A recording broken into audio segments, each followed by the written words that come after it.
आप देख रहे हैं BHBC न्यूज। नमस्कार, मेरा नाम है विपिन चौधरी और आप अपनी स्क्रीन पर देख रहे हैं BHBC न्यूज। नेपाल लगातार अपने देश में भारत विरोधी गतिविधियों को अपनाने की और बढ़ाने की कोशिश कर रहा है। जिस देश से रोटी से बेटी तक का नाता हो, जिस देश से सुई से लेकर सुबह की चाय तक का व्यापारिक रिश्ता हो, जिस देश की धार्मिक संस्कृति एक हो, जहां होली दिवाली तीज त्योहार एक हो, जहां घर के पड़ोसी के जैसे हालात हो, यानी कि सीमा पर कोई बंदिश नहीं, और जिस देश के व्यक्तियों के लिए भारत ने स्पेशल रेजिमेंट बनाई हो, जिस देश की जनसंख्या लगभग 3 करोड़ के पास है और उससे ज़्यादा लोग भारत में ही आकर नौकरी करते हो, नेपाल की सत्तारूढ़ पार्टी भारत विरोधी नीतियां बनाने में लगी है।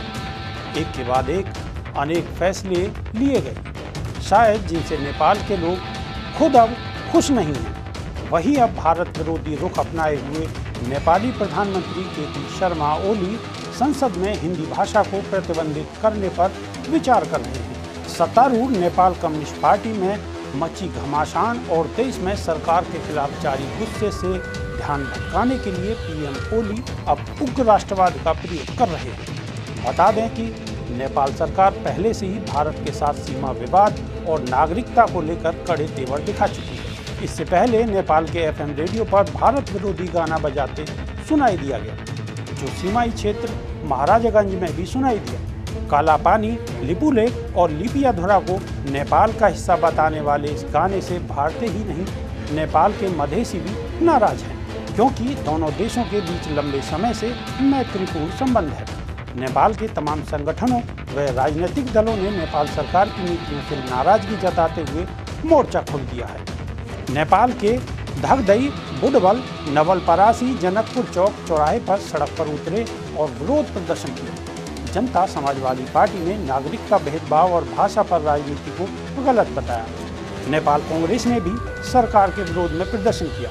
वहीं कुछ महिला संगठनों ने भी नेपाल की माओवादी सरकार की नीतियों को भेदभावपूर्ण बताया। प्रधानमंत्री KP शर्मा ओली की पार्टी अब टूटने के कगार पर पहुंच गई है। चीन को नेपाली गांव गिफ्ट करने के बाद विवादों में फंसे प्रधानमंत्री KP शर्मा ओली की मुश्किलें कम होने का नाम नहीं ले रही हैं। पार्टी में उठ रहे बगावती सुर के बाद अब प्रमुख विपक्षी पार्टी नेपाल कांग्रेस ने सरकार के खिलाफ मोर्चा खोल दिया है। नेपाल की सत्तारूढ़ कम्युनिस्ट पार्टी के कार्यकारी चेयरमैन पुष्प कमल दहल प्रचंड ने PM ओली की आलोचना के बाद उनसे अब इस्तीफे की मांग की है।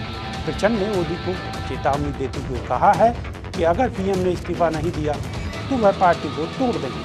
वहीं PM KP शर्मा ओली ने भी जवाब देते हुए अपने पद से इस्तीफा देने से इनकार कर दिया है। प्रचंड को पार्टी के भीतर खूब समर्थन भी मिल रहा है।